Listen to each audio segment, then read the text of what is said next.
সময়টা অনেক খারাপ যাচ্ছে শেখ হাসিনা।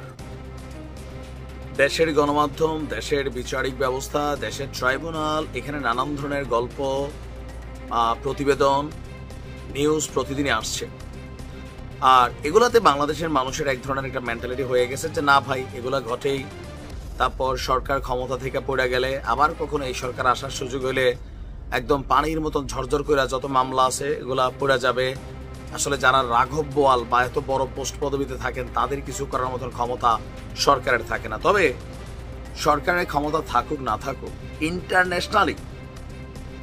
ইন্টারন্যাশনালি শেখ হাসিনার কিন্তু একটা বাটে পড়ে গেছে। আর এই খেলাটা এমন একটা সময় ঘটছে যে আপনার কি বলা হয়েছে, জাতিসংঘ একটা তদন্ত প্রতিবেদন দিয়েছিল, খেয়াল আছে?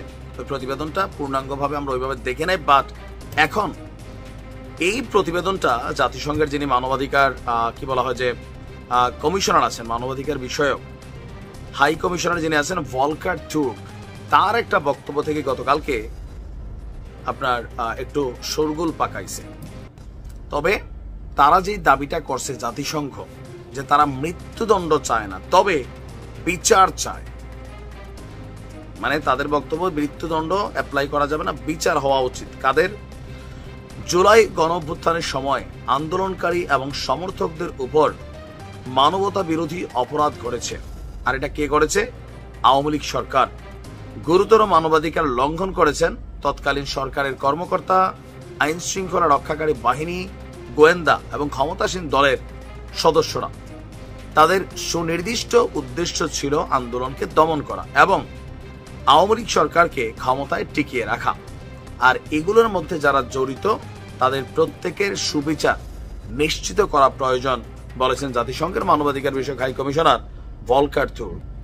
গতকালকে আপনার জেনেভায় জাতিসংঘের মানবাধিকার বিষয়ক কার্যালয়ে যে কাউন্সিল ছিল, সেই কাউন্সিলের 55তম অধিবেশনে তিনি বলেছেন বাংলাদেশে 2024 সালের 1 জুলাই থেকে 15 আগস্ট পর্যন্ত মানবাধিকার লঙ্ঘন নিয়ে জাতিসংঘের তথ্যানুসন্ধান দলের যে প্রতিবেদন, সেইটার বিষয়বস্তু উপস্থাপন করেছেন ভলকার তুর্ক। তিনি বলছেন বাংলাদেশে পদ্ধতিগতভাবে গুরুতর মানবাধিকার লঙ্ঘন করা হয়েছে। শতাধিক বিচার বহির্ভূত হত্যা, নির্বিচারে গ্রেপ্তার, নারী শিশুদের নির্যাতন, বিরোধীদের নির্যাতন, সহিংসতা চালানো হয়েছে।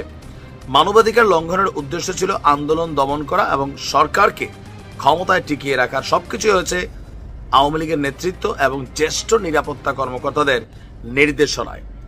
আন্দোলনকারী এবং তাদের সহযোগীদের দমনে মানবতা বিরোধী অপরাধও সংগঠিত করা হয়েছে। সরকার আন্দোলনকারীদের চিকিৎসা সেবা পেতে দেয়নি। এদিকে আন্দোলন শেষ হওয়ার পর ক্ষমতাচ্যুতদের বিরুদ্ধে গুরুতর প্রতিশোধ নিতেও দেখা গেছে। মানে তারা ডাবল একটা স্ট্যান্ডার্ড মারছে।